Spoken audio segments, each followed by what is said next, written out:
ಪ್ರೀತಿಯ ವಿದ್ಯಾರ್ಥಿಗಳೇ, ಇವತ್ತು ನಡೆದಂತಹ ವಿಜ್ಞಾನ ಪ್ರಶ್ನೆ ಪತ್ರಿಕೆಯ ಕೀ ಉತ್ತರಗಳನ್ನು ನೋಡೋಣ. ದಯವಿಟ್ಟು ಇನ್ನೂ ಯಾರ್ಯಾರು ಸಬ್ಸ್ಕ್ರೈಬ್ ಆಗಿಲ್ಲ ದಯವಿಟ್ಟು ಸಬ್ಸ್ಕ್ರೈಬ್ ಆಗಿ. ಇನ್ನು ನೆಕ್ಸ್ಟ್ ಅಪ್ಕಮಿಂಗ್ ವಿಡಿಯೋಸು ತುಂಬ ಇನ್ಫಾರ್ಮೇಟಿವ್ ಆಗಿರುತ್ತೆ, ಯೂಸ್ಫುಲ್ ಆಗಿರುತ್ತೆ. ಸಬ್ಸ್ಕ್ರೈಬ್ ಆಗಿ ಅಂತ ಹೇಳ್ತಾ ಬನ್ನಿ ನೋಡೋಣ ಇವತ್ತಿನ ಕೀ ಆನ್ಸರನ್ನು. ತುಂಬ ಈಸಿಯಾಗಿತ್ತು ಪ್ರಶ್ನೆ ಕೇಳಿದೆ ನಾನು ತುಂಬ ಜನ ಮಕ್ಕಳನ್ನ. ಈಸಿ ಇತ್ತು, ಚೆನ್ನಾಗಿತ್ತು, ಪರವಾಗಿಲ್ಲ, ಅಟೆಂಡ್ ಮಾಡಿದ್ದೀವಿ, 70 ಮಾರ್ಕ್ಸ್ ಅಂತೂ ಗ್ಯಾರಂಟಿ, 60 ಮಾರ್ಕ್ಸ್ ಗ್ಯಾರಂಟಿ ಅಂತ ಹೇಳ್ತಿದ್ರು. ಕೆಲವು 1-2 ಅಪ್ಲಿಕೇಶನ್ ಲೆವೆಲ್ ಕ್ವೆಶನ್ಸನ್ನು ಬಿಟ್ಟರೆ ಇನ್ನು ಮಿಕ್ಕಿದ್ದೆಲ್ಲ ಈಸಿ ಆಗಿತ್ತು ಅಂತ ಮಕ್ಕಳು ಹೇಳ್ತಾ ಇದ್ರು. ನನಗೂ ಕೂಡ ಹಾಗೆ ಅನ್ನಿಸ್ತು. ಆದರೆ ಮಕ್ಕಳಿಗೆ ಏನು ಅನಿಸುತ್ತೆ ಅನ್ನೋದು ತುಂಬ ಮುಖ್ಯ ಆಗುತ್ತೆ. ಮಕ್ಕಳು ಈಸಿ ಇದೆ ಅಂದರು. ಬನ್ನಿ ಶುರು ಮಾಡೋಣ. ಫಸ್ಟ್ ಸೆಕ್ಷನು ಭೌತಶಾಸ್ತ್ರ ಆಗಿರುತ್ತೆ.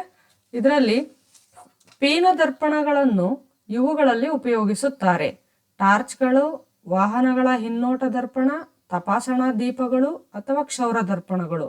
ಉತ್ತರ ವಾಹನಗಳ ಹಿನ್ನೋಟ ದರ್ಪಣಗಳು.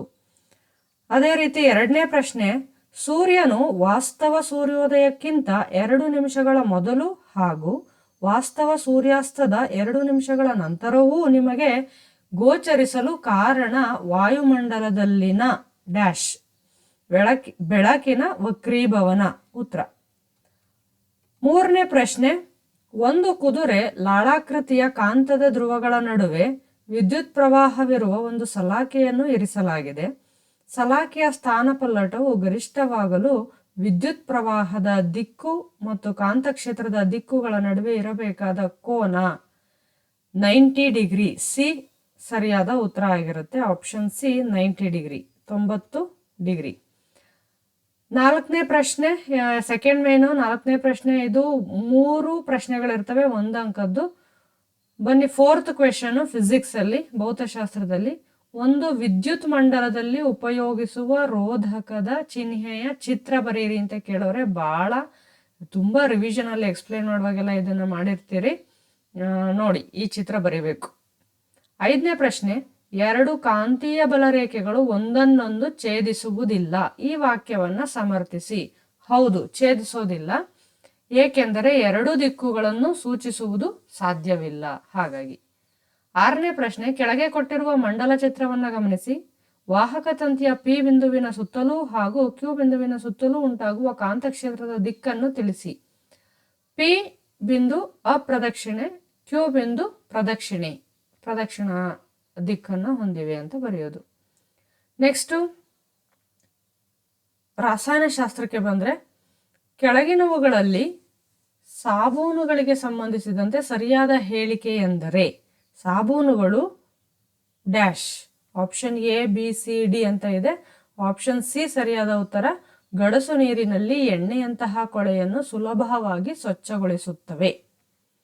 ಅದೇ ರೀತಿ 15ನೇ ಪ್ರಶ್ನೆ, CuO+H2 ಉಷ್ಣ Cu+H2O ಈ ರಾಸಾಯನಿಕ ಕ್ರಿಯೆಯಲ್ಲಿ ಡ್ಯಾಶ್ ತಾಮ್ರದ ಆಕ್ಸೈಡ್ ಉತ್ಕರ್ಷಣಗೊಂಡು ತಾಮ್ರ ಉಂಟಾಗಿದೆ.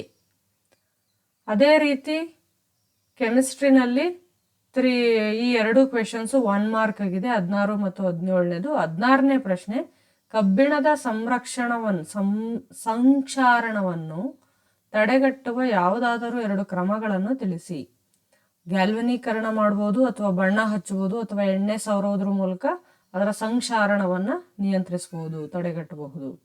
17ನೇ ಪ್ರಶ್ನೆ, ಸಾರೀಕೃತ ಆಮ್ಲವನ್ನು ಹೇಗೆ ಸಾರರಿಕ್ತಗೊಳಿಸಲಾಗುವುದು? ನೀರಿಗೆ ಸೇರಿಸುವ ಮೂಲಕ ಸಾರೀಕೃತ ಆಮ್ಲವನ್ನು ಸಾರರಿಕ್ತಗೊಳಿಸಲಾಗುವುದು. ಇನ್ನು ಈ ಪ್ರಶ್ನೆ ತುಂಬ ಈಸಿ ಇದೆ. ಕಮಟುವಿಕೆ ಅಂದ್ರೇನು? ಕಮಟುವಿಕೆ ಅಂತ ತಡೆಗಟ್ಟುವ ಯಾವುದಾದ್ರು 2 ವಿಧಾನಗಳನ್ನು ತಿಳಿಸಿ. ಈಸಿ ಇದೆ ಪ್ರಶ್ನೆ ಪತ್ರಿಕೆ. ಈಗ ನಾವು 1 ಮಾರ್ಕನ್ನು ನೋಡೋಣ. ನೆಕ್ಸ್ಟು ಭಾಗದಲ್ಲಿ ಪಾರ್ಟ್ 2ನಲ್ಲಿ ನಾನು ಮಿಕ್ಕಿದ್ದು 2-3 ಅಂಕದ ಪ್ರಶ್ನೆಗಳಿಗೆ ಉತ್ತರವನ್ನು ನೀಡ್ತೇನೆ. ಈಗ ಜೀವವಿಜ್ಞಾನ, ಬಯಾಲಜಿ, 25th ಕ್ವೆಶನ್ನು. ಇಲ್ಲಿ 3 ಪ್ರಶ್ನೆಗಳಿರ್ತವೆ, 1 ಅಂಕದ್ದು ಮಲ್ಟಿಪಲ್ ಚಾಯ್ಸು. 25th ಕ್ವೆಶನ್ನು, ಜೀವಕೋಶದಲ್ಲಿ ಪ್ರೋಟೀನ್ಗಳ ತಯಾರಿಕೆಗೆ ಮಾಹಿತಿಯ ಮೂಲವು ಯಾವುದರಿಂದ ಬರುತ್ತೆ? ಎಲ್ಲಿಂದ? DNA ಇಂದ ಸಿಗುತ್ತೆ.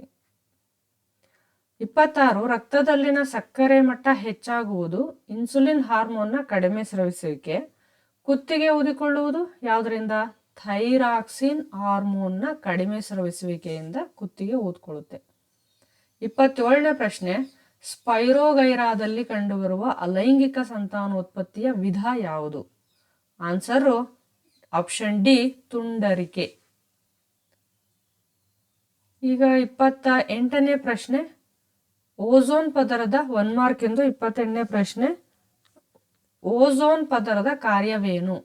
ಇದರ ಕಾರ್ಯ ಏನಂದ್ರೆ ಸೂರ್ಯನಿನ ಬೆಳಕಿನಿಂದ ಬರುವಂತಹ ನೇರಳಾತೀತ ವಿಕಿರಣಗಳನ್ನು ಭೂ ಮೇಲ್ಮೈಗೆ ತಲುಪದಂತೆ ತಡೆ ಹಿಡಿಯೋದು ಓಝೋನ್ನ ಕಾರ್ಯಗಳಲ್ಲಿ ಒಂದಾಗಿರುತ್ತೆ. ಯಾವುದಾದ್ರೂ ಒಂದು ಕಾರ್ಯವನ್ನ ಬರೀಬಹುದು.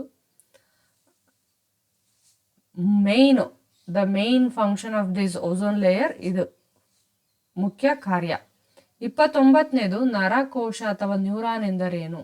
ನರವ್ಯೂಹದ ರಚನಾತ್ಮಕ ಮತ್ತು ಕಾರ್ಯಾತ್ಮಕ ಮೂಲ ಘಟಕವನ್ನ ನ್ಯೂರಾನ್ ಎಂದು ಕರೆಯುತ್ತೇವೆ.